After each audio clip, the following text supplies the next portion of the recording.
Diz assim o texto: no amor não existe medo, antes o perfeito amor lança fora o medo.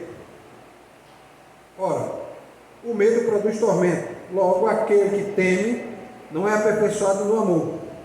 Nós amamos porque Ele nos amou primeiro. Se alguém disser amo a Deus e odiar a seu irmão, é mentiroso, pois aquele que não ama a seu irmão, a quem vê, não pode amar a Deus a quem não vê. Ora, temos da parte dele este mandamento, que aquele que ama a Deus, ame também a seu irmão.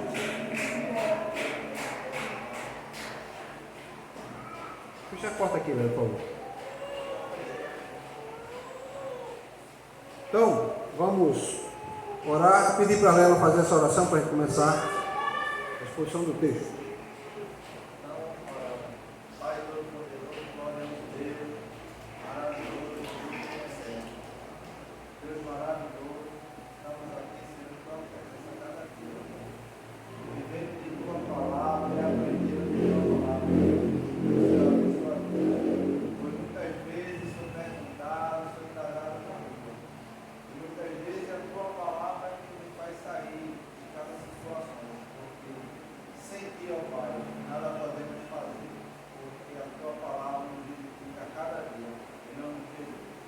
Amém.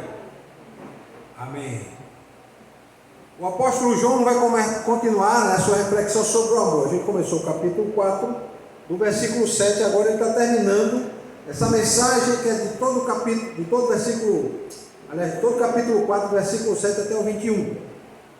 Então o foco agora está no impacto desse amor sobre o medo e na maturidade espiritual de cada crente. Eu vou usar uma ilustração para os irmãos entenderem essa relação de medo que se coloca, embora eu tenha falado antes, que o medo aqui é o medo do juiz eterno de Deus. Então imagina um jovem que desde criança tem medo do mar. Tem medo do mar, e ele vivia a ouvir histórias, porque vários dos seus familiares viviam do mar. Eram pescadores, e eles falavam sobre tempestades muito furiosas, né? A gente vê pelas imagens de quem eu pelo já vi algumas, e é impressionante que o barco vai afundar, ondas gigantescas. Então, fora isso, os perigos que se escondem, né, nas profundezas do oceano, que a gente não sabe. Então um dia ele foi convidado a embarcar em um navio com um capitão muito experiente, conhecido por sua calma e coragem em meio às piores tempestades. Mesmo ele indeciso, ele aceitou o convite. Mas o medo o acompanhava a cada balanço das ondas. Então, durante uma noite turbulenta, quando uma tempestade violenta se formou no horizonte, o jovem começou a ficar preocupado e começou a entrar em pânico. E ele corre até o capitão esperando ver o quê? No medo do capitão, o medo dos olhos do capitão. Então, mas encontra ele bem tranquilo. E o capitão sorriu e disse: olha, confia em mim, eu já naveguei por mares muito piores. Enquanto você estiver comigo, você não tem com o que se preocupar. Então naquela noite o jovem percebeu que o seu medo não tinha lugar ali, pois ele deveria confiar plenamente no capitão, até porque naquela viagem não adiantava ter medo, porque ele estava envolvido diretamente e o medo só ia trazer problema. Então ele fez o quê? Confiou no comandante e expulsou o medo. Assim também é o amor de Deus por nós. A gente pode fazer essa comparação. Quando a gente entende e experimenta esse amor, é o que João está querendo dizer, a gente vai ser conduzido a ter uma confiança inabalável.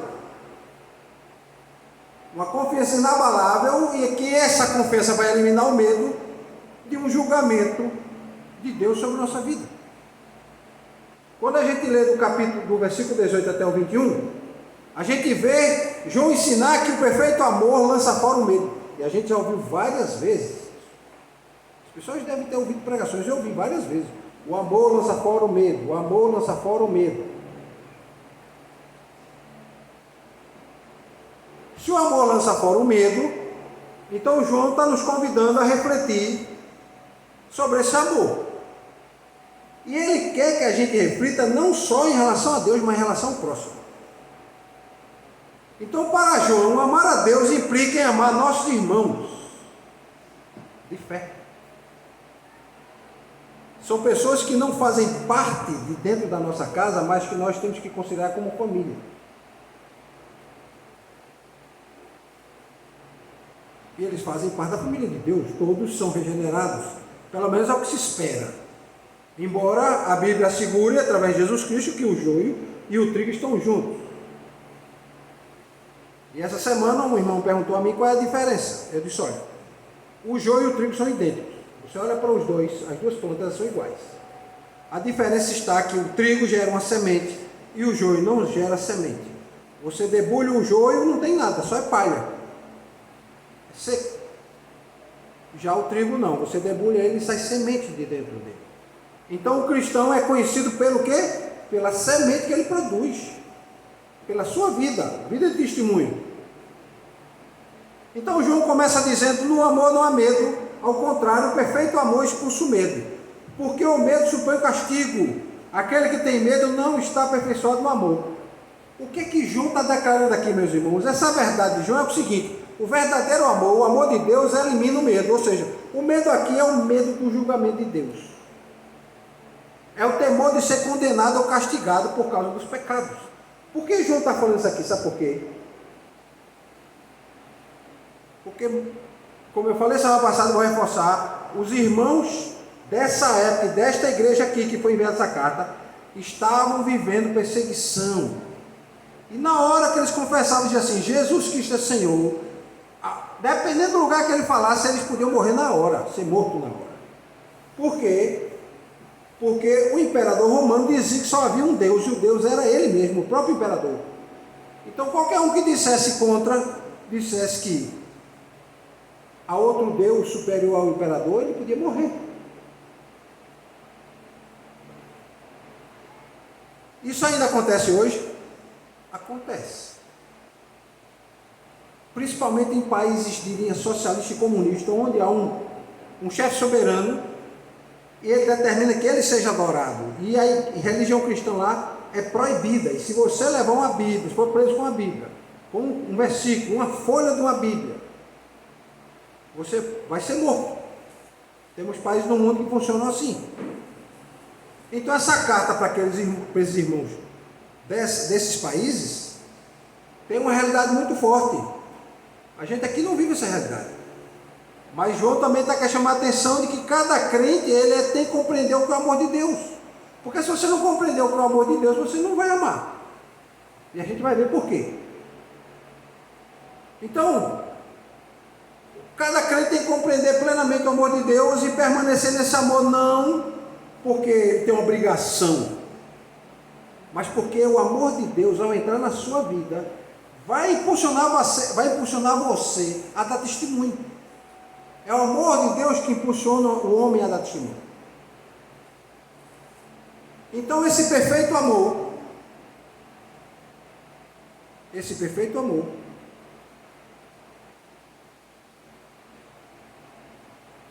é um amor maduro. É um amor que é experimentado no dia a dia, ao longo dos anos. É vivenciado através dos erros e acertos de cada crente. E esse amor aqui não é um sentimento apenas, mas é uma realidade vivida. Você vive o amor todo dia. É o amor vivido na prática. E esse amor vivido na prática, ele é resultado dessa confiança em Deus. Deus diz assim, Jesus disse assim, orem por quem vos persegue. E diz também, amai vossos inimigos. E aí, como é que faz para amar o inimigo? Só é possível com o amor de Deus. Com o amor humano que nós temos, é difícil. O inimigo tem que ser exterminado. O inimigo tem que ser exterminado. Mas o amor de Deus diz que você tem que amar o inimigo. E orar por quem persegue você.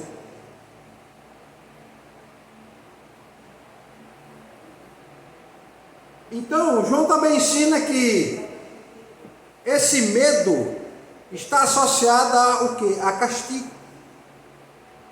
Mas o amor é aperfeiçoado por aquele que cresceu na maturidade espiritual. Então, onde a pessoa começa a compreender e entender profundamente que em Cristo não há nenhuma condenação, então esse castigo some, desaparece, esse medo desaparece.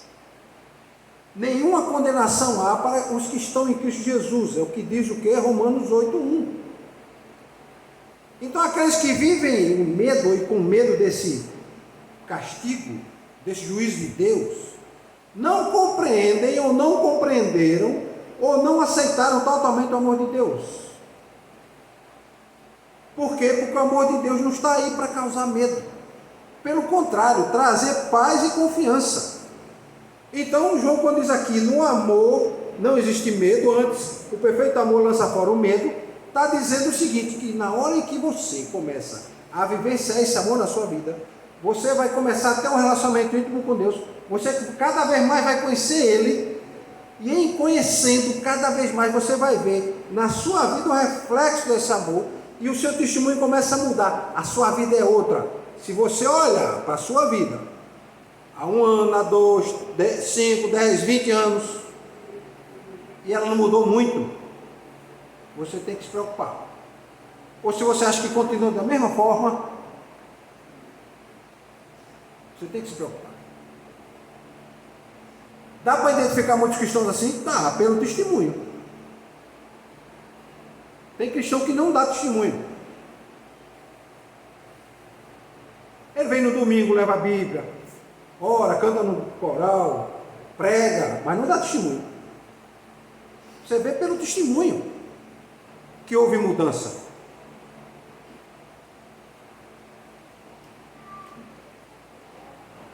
Semana retrasada, não, acho que faz um mês, eu vi a seguinte manchete, né, no jornal de internet, na internet, né? Presbítero, era presbítero na Paraíba. Quando ele atravessava ali a Paraíba, que é o limite com a cidade chamada Pedra de Fogo, ele era matador de aluguel. No domingo ele estava na igreja, gravata, com Bíblia, até pregava, orava. Quando era durante a semana, ele era contratado como matador de aluguel. E ele filmaram ele matando um rapaz. E eu vi o vídeo. E ele foi preso. Ou seja, está na igreja, vestir uma roupa, vestir um terno, levar a Bíblia, orar ou até pregar, não significa nada. Se você não tem testemunho. O indivíduo simplesmente ele era matador de aluguel. Já tinha matado 11 pessoas. Então João está dizendo que o medo que aqui a gente vê, esse medo ele é oposto à fé. O fato de existir medo no cristão, de pensar assim, meu Deus, se eu morrer hoje, o que vai acontecer comigo? E é interessante, né, essa questão da morte. Essa semana eu estava numa aula sobre filosofia, né? Eu já acabei meu curso, mas eu faço umas aulas online com os professores que deram aula para mim. Então a gente está estudando um filósofo. E a discussão da semana foi sobre a morte. E o interessante é que durante a conversa, o pensamento do filósofo era o seguinte: você não morre, você na verdade é um processo de mudança. Você sai de uma existência e entra noutra, segundo a visão do filósofo.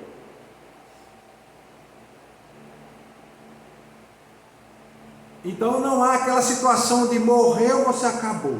Aí teve gente que disse assim, eu ouvi, né? Ainda bem que há uma esperança, vejam só.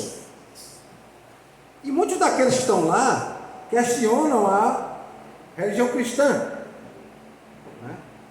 Questionam a religião cristã, questionam a fé das pessoas.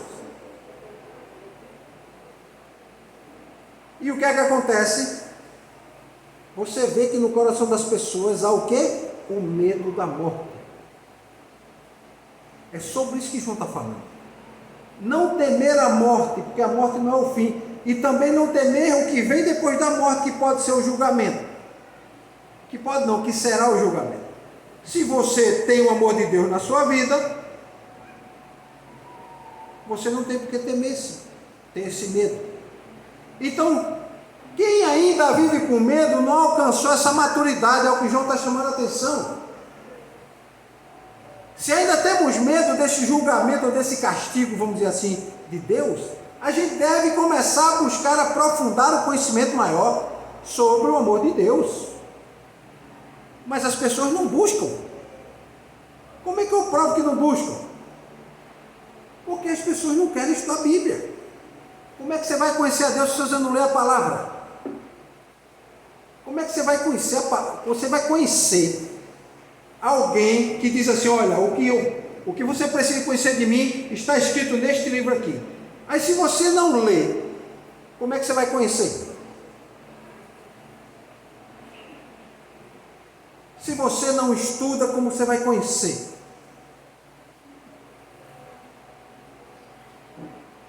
E tem muitos irmãos que vivem como se Deus não existisse.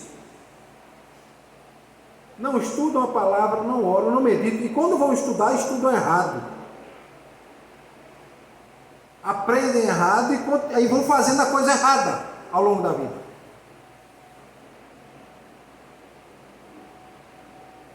Então a gente tem que aprofundar o conhecimento, essa compreensão do amor de Deus, como? Estudando a palavra. Não há outro caminho.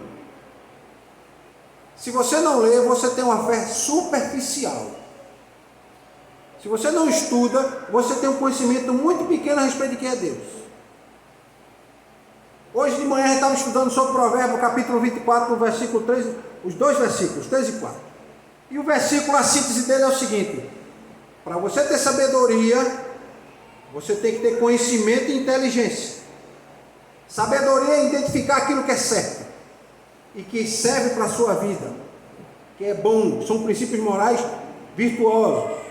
O conhecimento faz você guardar essas informações na sua mente, e a inteligência vai fazer com que você saiba aplicar no seu dia a dia.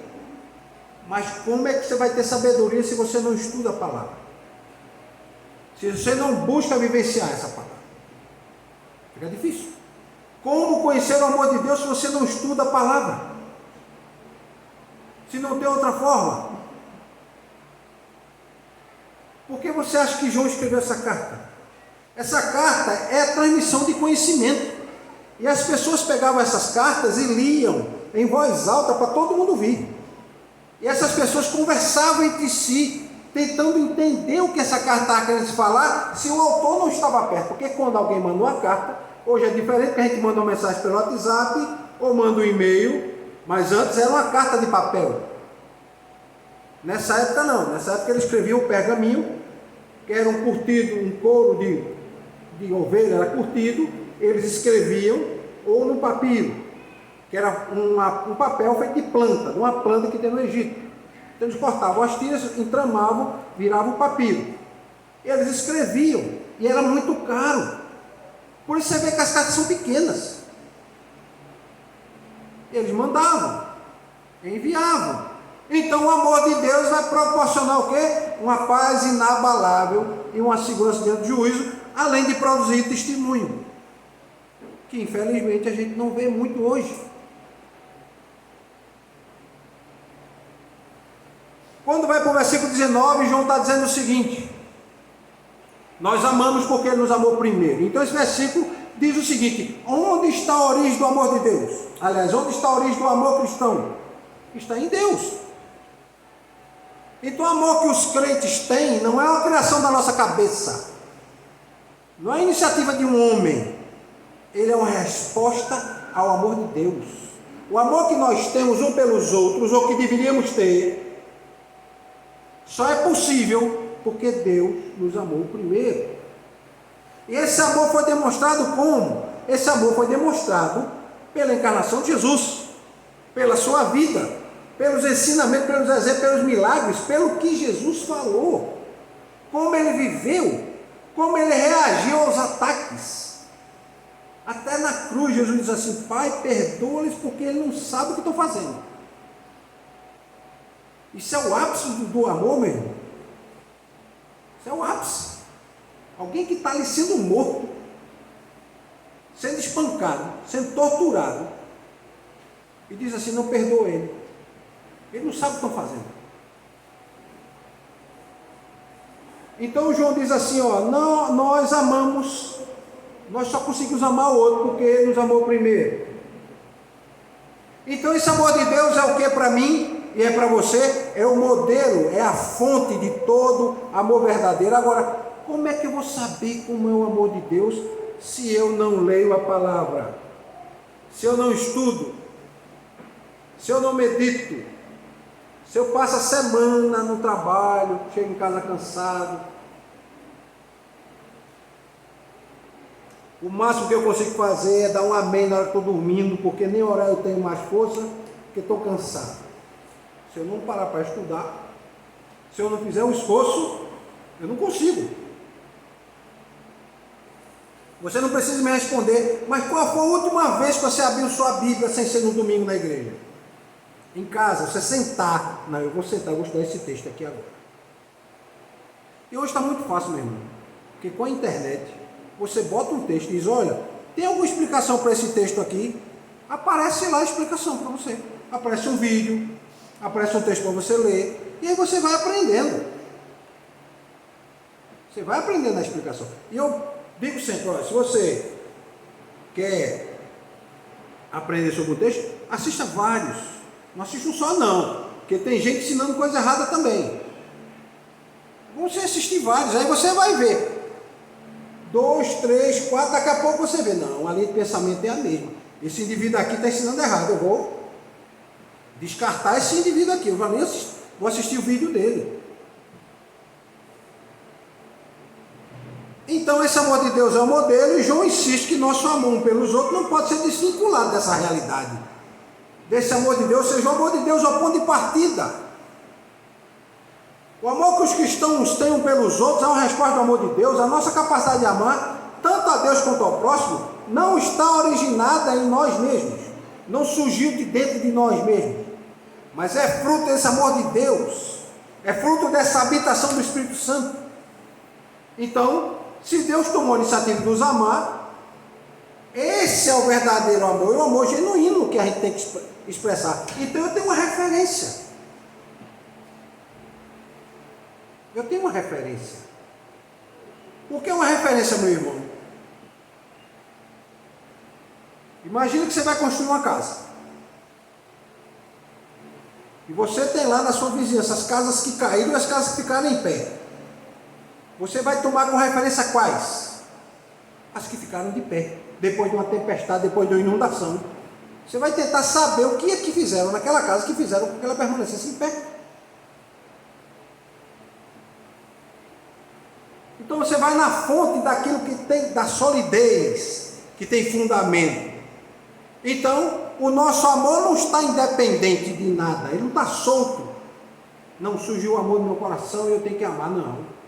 Ele tem uma referência, a referência é o amor de Deus.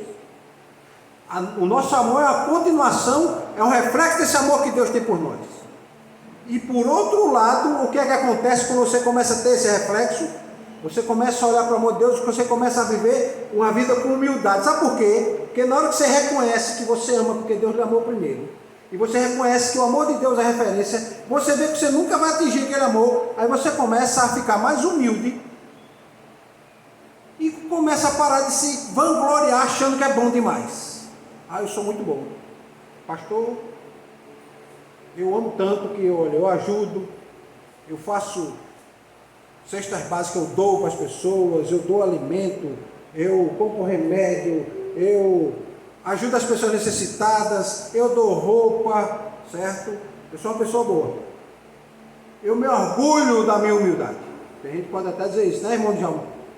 Me orgulho da minha humildade. Mas o que é que o texto está dizendo de João aqui? A gente não pode se orgulhar. A gente não pode se vangloriar da própria bondade. Porque a minha referência de amor é Deus. Se eu não consigo atingir aquele nível de amor ali, então eu não posso me vangloriar. Aí continua continuando, João lá no versículo 20 diz assim: se alguém afirmar eu amo a Deus, mas odiar o seu irmão, e tem muita gente que odeia o irmão, ele não fala, mas você imagina que tem. Em toda igreja, eu estou falando de igreja como um todo, sempre tem aquele que odeia o outro. O indivíduo chega na igreja, ele olha onde ele vai sentar. Onde o fulano está sentado? Hoje eu vou sentar do outro lado. Quer nem que chegar perto dele. Fora outras coisas, eu não vou entrar em detalhe para não estender o sermão. Coisas que eu já vi, coisas que eu sei, escutadas de pastores, escutadas de membros de igreja, e assim por diante. Aí João diz que aquele que diz que ama a Deus, mas odeia seu irmão, é mentiroso. Porque quem não ama seu irmão que vê, como é que pode amar Deus que não vê? Você vê, João já percebeu isso há 2000 anos atrás, no começo da igreja, que tinha gente que dizia: eu amo a Deus. Ah, apóstolo, eu amo a Deus, meu coração todo é para Deus. Mas ele sabia que o indivíduo odiava o outro. Então João está chamando o quê? A hipocrisia da pessoa professar que ama a Deus, enquanto nutre ódio por outras pessoas, pelos membros da igreja, pelos membros da sua comunidade, pelos vizinhos, pelos parentes, pelos da família. Quantas pessoas estão vivendo no mesmo lar, meus irmãos, umas odiando as outras? Então a lógica de João é qual? Se nós não somos capazes de amar aqueles que estão fisicamente diante de mim, como é que eu vou amar um Deus invisível? Algo que eu não vejo. Então, essa relação de amar a Deus está vinculada a amar o outro.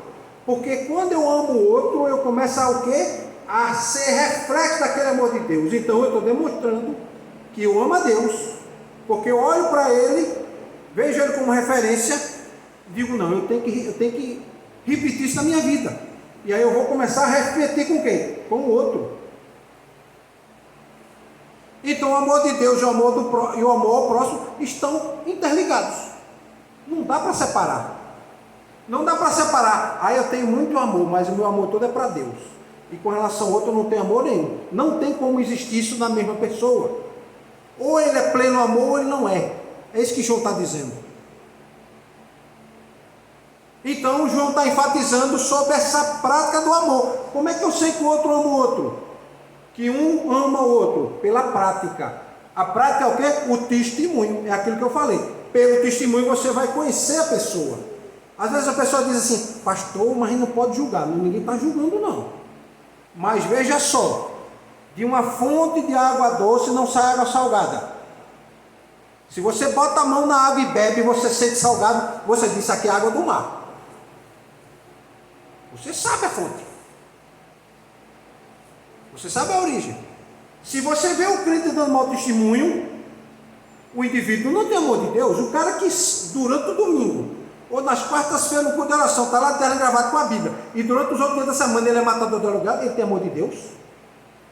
E olha que é um exagero. Eu estou exacerbando um caso absurdo demais. Mas no dia a dia dos irmãos comuns que vivem suas vidas de trabalho, em casa, com a família, com os vizinhos, se ele não tem uma prática de amor, ele não está demonstrando que ele tem fé em Deus. Ele não está demonstrando que ele teve um processo de conversão. Se alguém diz que ama a Deus, mas age com ódio, com inveja, com rancor, com indiferença em relação ao outro, e a gente encontra muito isso, esse amor de Deus é um amor falso. É isso que João está dizendo. Por isso que é uma contradição dizer que ama a Deus e ao mesmo tempo odeia o irmão, inveja o irmão, tem rancor do irmão, trata o irmão com indiferença, fala mal do irmão.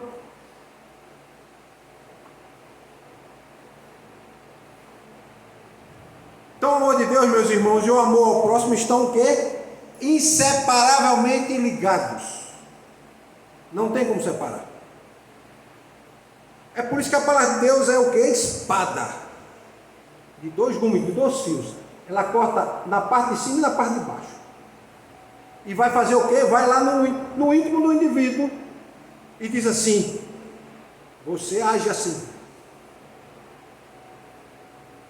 E nesse momento é o que o Espírito Santo está fazendo aqui, com cada um de nós. Dizendo assim: ó, você age assim. Cada um consulta sua consciência, você vai ouvir o Espírito Santo falando para você. Se você age assim ou não. E você também tem consciência se age assim ou não. Então, João argumenta que é impossível amar a Deus, que é invisível. Se a gente não consegue amar quem a gente vê, quem é palpável. Então essa falta de amor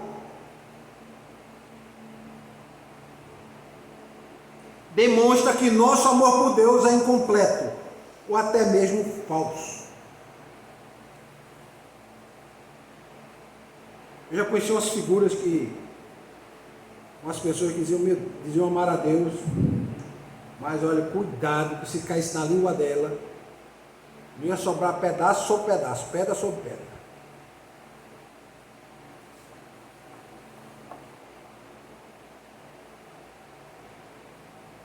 A língua dela era pior do que a língua da serpente do Éden, que diz que o homem é assim, que se você comesse desse fruto do bem e do mal, você não ia morrer, porque Deus está mentindo dizendo que você vai morrer. Foi exatamente isso que a serpente fez. Então a falta de amor vai demonstrar, esse amor próximo vai demonstrar que nosso amor por Deus é falso. Então o amor verdadeiro, ele se reflete no cuidado, na compaixão, né? Então somos desafiados a examinar nossas vidas, em buscar o quê? Essa relação entre o que a gente professa, o que a gente fala e o que a gente pratica. Não pode separar o que a gente fala do que a gente pratica. Se você diz que ama a Deus, mas não ama o próximo, fala mal, ou é invejoso, ou é rancoroso, não perdoa, e outras coisas mais que a gente sabe, seu amor é falso. Aí você não pode afirmar que ama a Deus. Ao mesmo tempo que manter esses sentimentos negativos, de ódio, de rancor, é uma atitude prejudicial contra o outro e contra você mesmo. Eu não sei se os irmãos sabem que existem 2 hormônios na vida da gente que está o dia todo trabalhando no nosso corpo. Um chama-se cortisol, o outro chama-se ocitocina. Quando você come uma comida muito gostosa e você termina de comer, você diz: rapaz, que comida gostosa. Você chega, sente aquele prazer, aquela alegria na alma, né? Quem está proporcionando aquilo é um hormônio chamado ocitocina. Ele, quando é descarregado na corrente sanguínea, ele faz com que sua pressão arterial baixe, que você sinta prazer, relaxamento, que você sinta alegria, que você não sabe de onde vem, mas é ele que proporciona. Do outro lado, tem um hormônio chamado cortisol, que é o hormônio do estresse. Quando você se estressa muito, ele é descarregado na sua corrente sanguínea. E o cortisol é responsável para desenvolver câncer, por exemplo. Agora imagine uma pessoa que vive o tempo todo amargurada. Ela vive o tempo todo estressada. Ela vive o tempo todo descarregando cortisol na corrente sanguínea dela. Já a pessoa que está lhe perdoando, tentando ajudar, tentando aliviar a carga do outro, está descarregando no seu corpo, sabe o que? A ocitocina, que é esse hormônio do prazer, e que faz você aumentar a sua longevidade, faz você aumentar a sua imunidade, faz você sentir a alegria de viver. Mas as pessoas preferem descarregar cortisol e desenvolver aqueles sentimentos mais negativos. É disso que João está falando. Então João, quando chega no versículo 21, ele diz assim: ele nos deu este mandamento: quem ama a Deus, ama também seu irmão. É a conclusão. Então João está encerrando o texto dizendo que amar a Deus está necessariamente ligado a amar ao próximo. Que mesmo no próprio mandamento de Jesus, ame a Deus sobre todas as coisas e ao próximo como a si mesmo. Jesus não está dando uma sugestão ou uma opção. Se der, você faz isso. Você ame o próximo e ame a Deus. Se der, ele não diz isso. Ele diz que você tem que fazer. É uma exigência para todos aqueles que professam a Cristo como Senhor e Salvador. Se eu perguntar aqui, Jesus Cristo é Senhor e Salvador, levanta a mão. Todo mundo vai levantar a mão. Mas todos têm que começar a viver professando e praticando aquilo que falam. Então, o amor é a marca distintiva do cristão. O amor deve ser direcionado tanto a Deus quanto às pessoas ao seu redor. Ou seja, é uma ordem muito simples. Amar a Deus não pode existir de forma isolada. Não é um sentimento espiritualizado. Aí eu vou orar, eu estou amando tanto e agora eu vou orar. Não, é viver o dia a dia. O amor é demonstrado na vivência do dia a dia.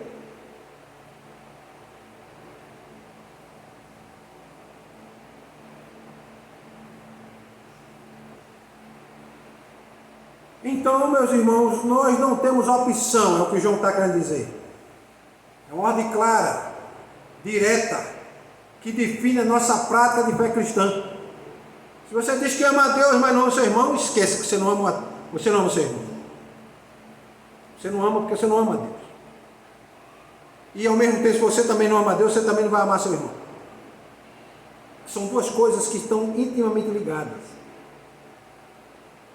Então, nós somos chamados, segundo o que João está escrevendo aqui, que devemos viver uma vida de amor. É difícil, pastor? É difícil, né? Gostar de quem não guarda a gente é difícil, mas tem que fazer o esforço. Pastor, aquela pessoa só me prejudica. Meu irmão, você tem que dispensar o amor para ela. Paulo até diz, olha, miserável que sou, quem vai me livrar do corpo dessa morte? Ou seja, quando eu não amo o outro, quando eu odeio o outro, eu carrego o outro para todos os lugares. Eu estou com ele tomando café, almoçando, jantando, estou com ele no trabalho, estou com ele na hora de tomar banho, porque ele está na minha mente. E aquelas lembranças amargas estão me martirizando. Eu tenho que abandonar isso. Porque cada vez que eu me martirizo, que eu sofro, eu estou descarregando o que é no meu organismo? Esse hormônio chamado cortisol. Ele até certo limite é importante para a vida da gente. Que ele faz a gente ser alerta. Por exemplo, você vê uma situação de perigo, Gilberto. Você vai andando na rua e de repente soltou-se o leão. Antigamente tinha leões e circo, hoje não tem mais, mas imagina. Você vê o leão lá embaixo na praça, você faz o quê? Você corre, meu amigo. No instante vai aparecer energia, por mais cansado que você tenha, por conta desse hormônio cortisol. Só que quando ele é descarregado em grande quantidade, ele começa a ser prejudicial.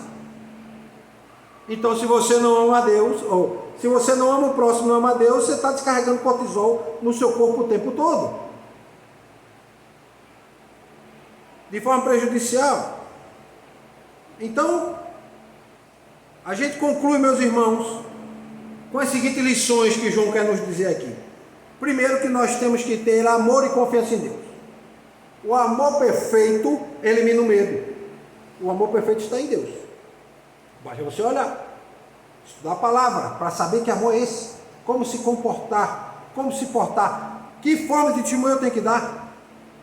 Quando a gente compreende e aceita esse amor de Deus, a gente é liberto desse medo. E a gente vai viver de forma confiante e com paz no coração. Saber que a origem do amor não tem outro lugar a respeito que não seja Deus. Ele é a fonte e o modelo todo do amor verdadeiro. Esse amor a Deus implica em necessariamente amar o outro. A gente não pode professar o amor a Deus enquanto a gente nutre ódio e indiferença pelas pessoas.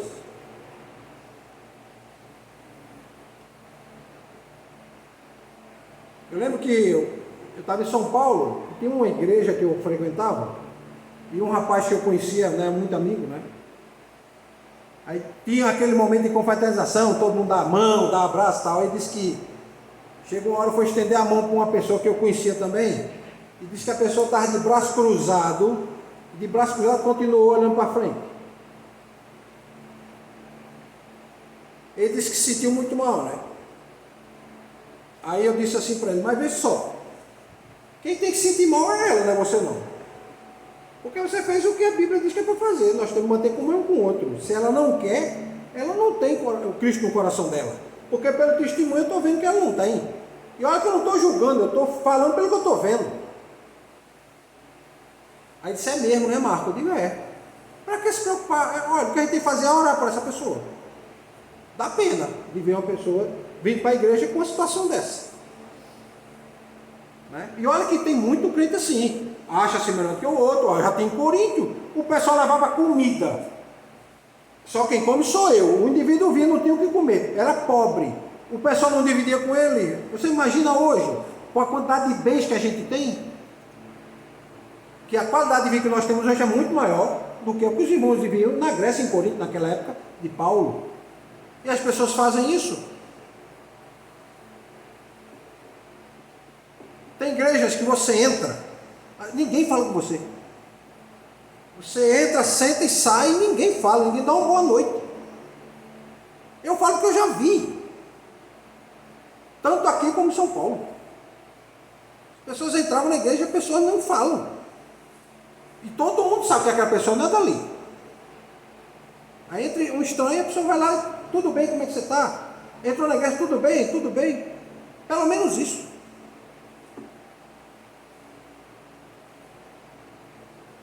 Quarta coisa que a gente vai aprender com João é que a gente tem que ter coerência entre o que a gente professa e o que a gente pratica, ou seja, a coerência entre a fé e a ação. Então a fé genuína vai ser evidenciada pelo quê? Por um amor prático, por testemunho, é isso que João está dizendo.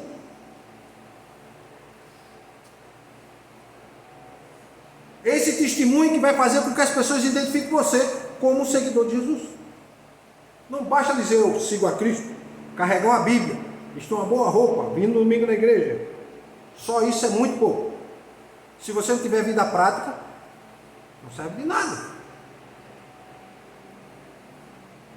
É só externalizando um procedimento.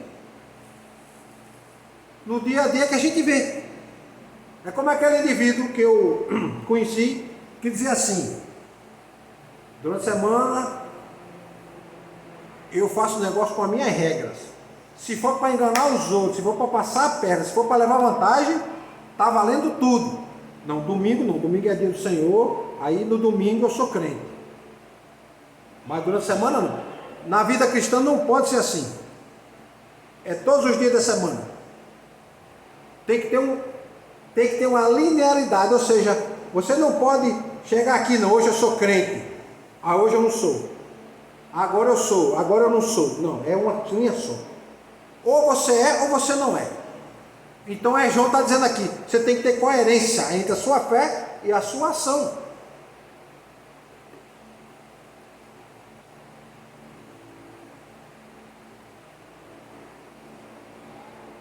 E o último é o mandamento de amar. Jesus falou que a gente tem que amar a Deus e ao próximo. Para muita gente é difícil, mas não é uma opção. Por isso que é um mandamento, é uma exigência. É exigido de nós.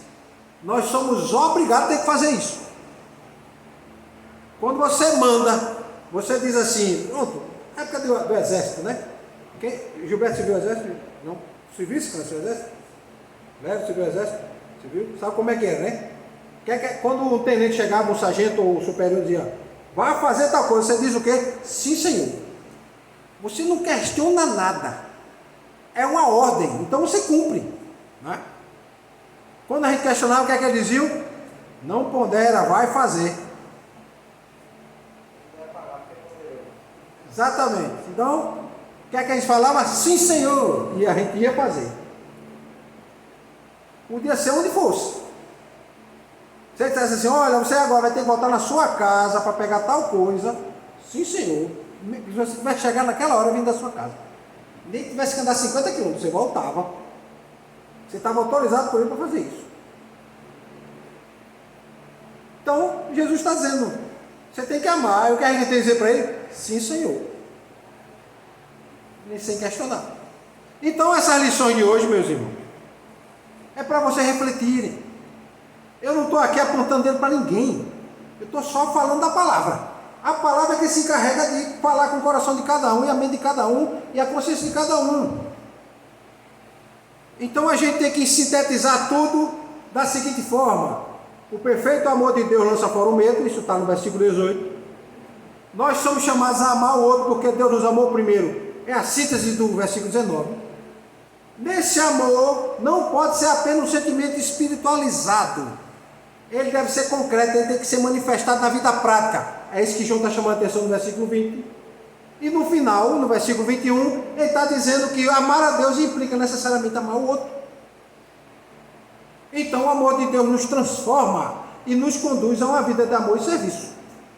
É isso que João está querendo falar nesses 4 versículos. Então, quando você começa a desenvolver esse amor, você entra num estágio de maturidade espiritual. Você começa a entrar numa verdadeira comunhão com o Pai.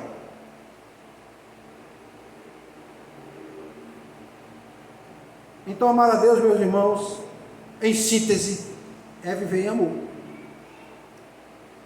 Amar a Deus é isso. Que a gente falou do versículo 7 até o 21, a síntese é essa. O que é amar a Deus? Amar é viver em amor. Amar a Deus é viver o amor no dia a dia com o outro. Amém? Vamos orar. Clécio, ora aí pela mensagem.